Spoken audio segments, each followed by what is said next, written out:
నమస్తే, welcome to 99 TV psychology. నేను సంజన. తెలివి అనేది కేవలం పుస్తక జ్ఞానం మాత్రమే కాదు, మన ప్రవర్తనలో, ఆలోచనలో, నిర్ణయాల్లో కనిపించే లక్షణాల సమాహారం. నిజమైన తెలివైన వ్యక్తుల్లో కొన్ని ప్రత్యేక సంకేతాలు కనిపిస్తాయి. అవే మనిషిని ఇతరుల కంటే భిన్నంగా నిలబెడతాయి. మొదటగా, ఎక్కువగా వినడం అనేది తెలివైన వారి ప్రధాన లక్షణం. వారు మాట్లాడడానికి తొందరపడరు.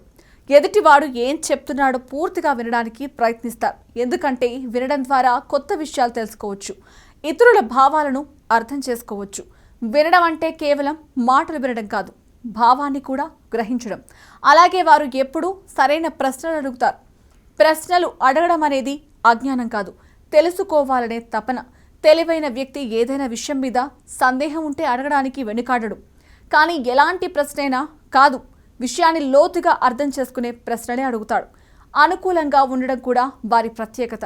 పరిస్థితులు మారితే వారు కూడా తమ ఆలోచనలను, ప్రవర్తనను కూడా మార్చుకుంటారు. ఒకే విధానానికి కట్టుబడి ఉండరు.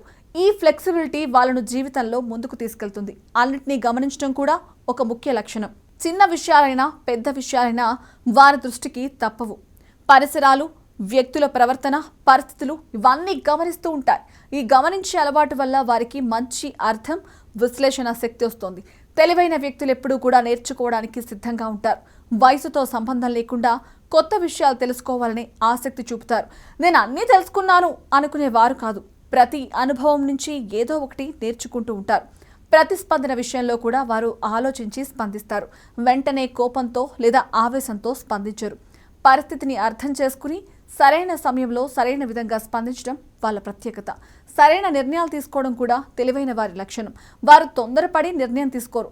లాభ నష్టాలను, పరిణామాలను ముందే అంచనా వేసి నిర్ణయం తీసుకుంటారు. అందుకే వారి నిర్ణయాలు ఎక్కువగా సక్సెస్ అవుతాయి. అదే సమయంలో దయ కూడా వారి గుణం. తెలివి ఉన్నవారు కఠినంగా ఉండాల్సిన అవసరం లేదు.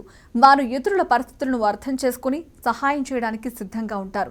నిజమైన తెలివి మానవత్వంతో కలిసినప్పుడు మరింత విలువ పొందుతుంది. చివరిగా, వారు ఎప్పుడూ పాజిటివ్గా ఆలోచిస్తారు. సమస్యలు వచ్చినా దానిలో అవకాశాన్ని చూస్తారు. నెగిటివ్ ఆలోచనల్లో చిక్కుకోకుండా ముందుకు సాగుతారు. ఈ ధోరణి వాళ్ళను మానసికంగా బలంగా ఉంచుతుంది. మొత్తానికి తెలివైన వ్యక్తి అనేది ఎక్కువ మార్కులు తెచ్చుకున్నవాడు కాదు, వినగలిగినవాడు, నేర్చుకునేవాడు, ఆలోచించి స్పందించేవాడు, దయతో ఉండేవాడే నిజమైన తెలివైన వ్యక్తి. ఈ లక్షణాలను అలవాటు చేసుకుంటే ఎవరైనా తమ జీవితాన్ని మెరుగుపరుచుకోగలరు.